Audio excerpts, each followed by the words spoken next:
Hello everyone. I hope you all are safe. Let's start question fourth.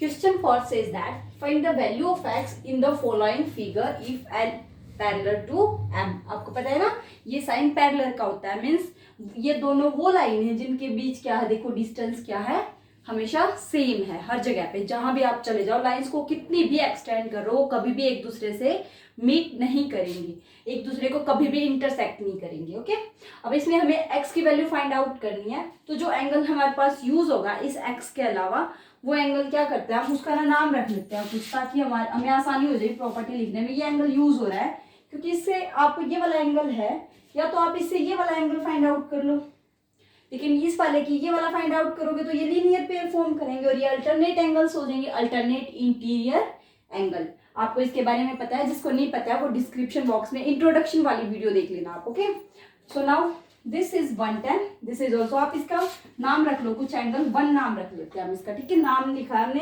ये degree नहीं है बल्कि नाम है। ओके, सो हम पहले जो प्रॉपर्टी, ये मैंने क्यों लिखा है, ऐसे भी लिख सकते हैं तो आप सीधा इसको 110 ये इक्वल है आपको पता है, लेकिन आप ये नाम इसलिए लिख लो ताकि आपको इसकी प्रॉपर्टी लिखने में आसानी हो जाए कि ये वाली ये इस उस प्रॉपर्टी से ये इक्वल हुआ है, फिर आपको ये प्रॉपर्टीज याद हो जाएंगी बहुत आसानी से। Okay, so angle 1 is equal to 110 degree. Why, tell me the reason, क्यों है एंगल 1 और एंगल 110 इक्वल क्यों है? Because these are vertically opposite angles. Okay, vertically opposite angles, आपको पता है vertically opposite angles इक्वल होते हैं। सो ये वाला एंगल भी क्या हो गया 110 डिग्री का। अब आपको पता है ये दोनों एंगल देखो, अब इसने पहले से कहा है एल और एम पैरेलल है, ये वाले तो हम बिना पैरेलल के भी बता सकते थे, वर्टिकली ऑपोजिट वाले तो जब पैरेलल नहीं होती थी तब भी ये सीजर फॉर्म करती थी, दो लाइनें देखो आपस में क्रॉस ओवर कर रही हैं, लेकिन अब ये पैरेलल है तो इसकी वो वाली प्रॉपर्टीज हम यूज कर सकते हैं, कॉरेस्पॉन्डिंग एंगल्स वाली और ट्रांसवर्सल के सेम साइड्स के जो इंटीरियर एंगल्स होते हैं उनके सप्लीमेंट्री होने की। अब आपको पता है ये इसके लिए ट्रांसवर्सल का काम कर रही है, L और M पैरेलल लाइंस है और T is a transversal. So the sum of these angles, these are, देखो ये ट्रांसवर्सल के सिर्फ इस साइड के एंगल्स हैं और ये इन दोनों पैरेलल लाइंस के अंदर वाले इंटीरियर एंगल्स हैं। अब आपको पता है जो इंटीरियर एंगल्स होते हैं on the same side of transversal are supplementary, so angle 1 plus x are supplementary, so angle 1, अब 1 की तो आपको पता है 110 की तो आपको वैल्यू ही मिल गई है, तो आप सीधा लिख दो 110 plus x is equal to 180, इन दोनों का सम, ये वाला आप क्या 110 आ गया और ये x आपको पता है ये सप्लीमेंट्री होंगे, क्यों? आप कंप्लीट रीजन लिखोगे द एंगल्स, आप लिखो एंगल्स नहीं, आप लिखो interior angles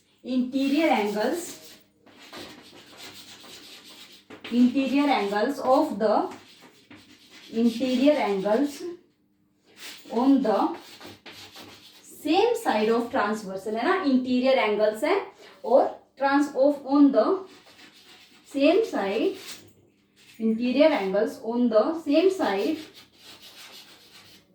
of the transversal are, आपको सप्लीमेंट्री लिखने की जरूरत नहीं है, आपने सिर्फ बता दिया कि ये एक ट्रांसवर्सल के सेम साइड के इंटीरियर एंगल्स है, तो आपको पता है ये सप्लीमेंट्री होते हैं। अब आपको लीनियर इक्वेशन वाला चैप्टर पढ़ा था आपने, आप अननोन ये वेरिएबल है आपका, ये वेरिएबल्स होते हैं जिनमें अल्फाबेट्स यूज होते हैं और आप वेरिएबल की वैल्यू निकाल सकते हो आराम से।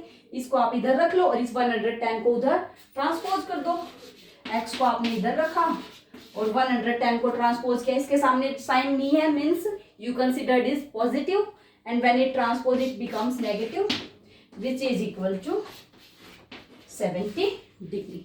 Okay, the value of x is 70 degree. Now come to our next second part. Second part is easier than first part. Okay, ये आपको सिर्फ पजल करने के लिए दिया है कि आपको a b दो लाइंस और एक्स्ट्रा दे दी l m। अब आपको यूज तो यही करना है, l और m पैरेलल है, इनकी बात नहीं कर रहे हम, सिर्फ ये आपको पजल करने के लिए ऐसे दिया गया है कि जो पैरेलल लाइंस है वो तो ऐसे दे दी और जो ट्रांसवर्सल है वो ऐसे दे दी। आप इस फिगर को चाहे ऐसे रोटेट कर लीजिए, उसके बाद आपकी पैरेलल लाइंस ऐसे हो जाएंगी, क्योंकि आपको आदत होगी है ना पैरेलल लाइंस को ऐसे देखने की। अगर हम ऐसे करते हैं, ये आपकी पैरेलल लाइंस है, तो आपको सभी के सभी पार्ट्स पता है, आराम से आपको आदत होगी कि ये और ये एक छोड़ के एक, ये कौन से एंगल्स होते हैं, कोरस्पॉन्डिंग एंगल्स। या ये वाला एंगल इस वाले एंगल के इक्वल होता है, बिल्कुल ये वाले दोनों एंगल सेम है। और आपको पता है अगर इस वाले एंगल की बात करें तो ये इसके बाद ये एक छोड़ के नीचे वाला ये कोरस्पॉन्डिंग एंगल्स होते हैं। सभी याद है आपको ये तो आराम से। तो इस वाली में आपको ये दो लाइंस है, ट्रांसवर्सल कितनी भी हो सकती हैं। ये क्वेश्चन मैंने पूछा भी था, हाउ मेनी ट्रांसवर्सल, तो आपके पास ट्रांसवर्सल तो कितनी भी हो सकती हैं।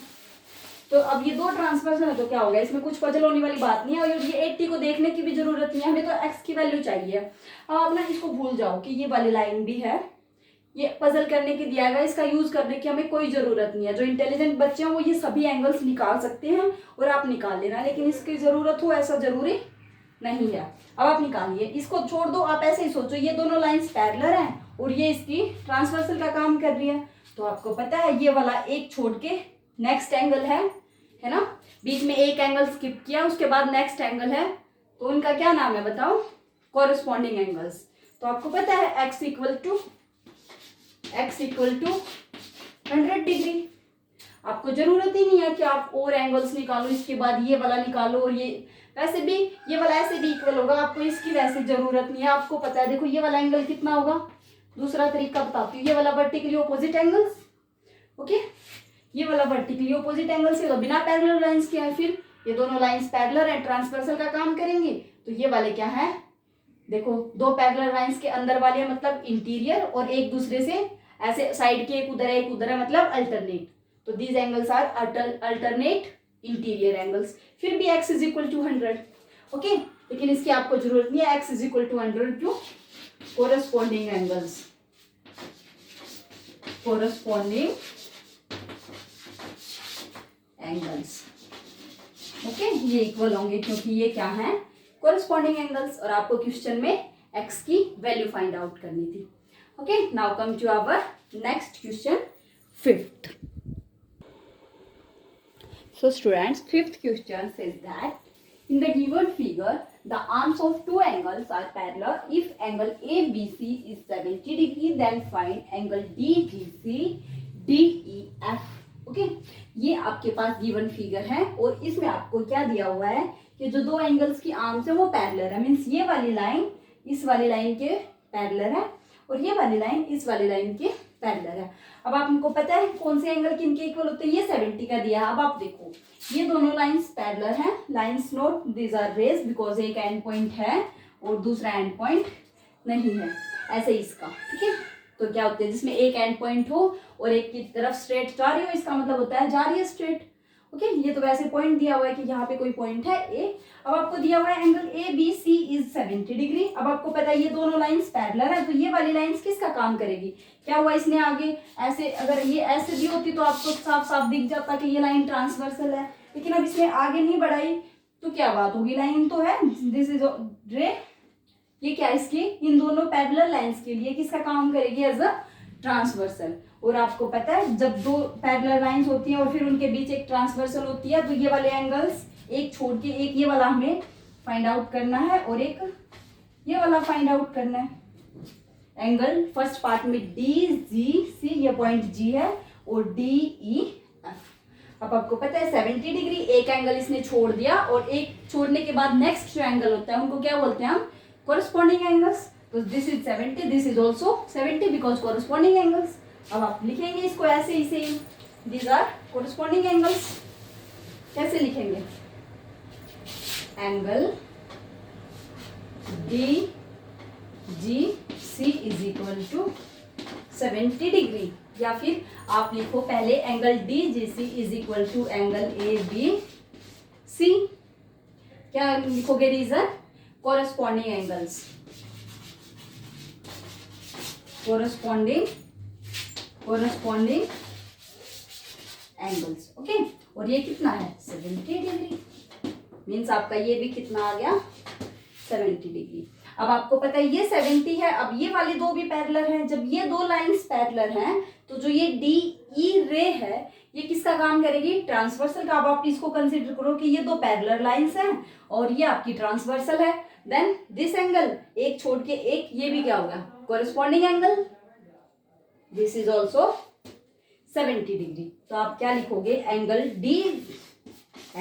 डी जी सी। आपको पढ़ना आता है ना, जिसके ऊपर एंगल बना है वो बीच में रखते हैं, और आपको सी जी डी भी पढ़ सकते हो उसको, डी जी सी भी, बस जी है वो बीच में आना चाहिए।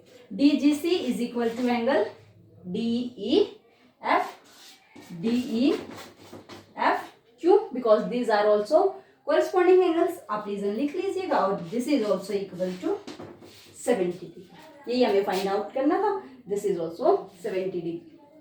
Okay, have a nice day, thank you.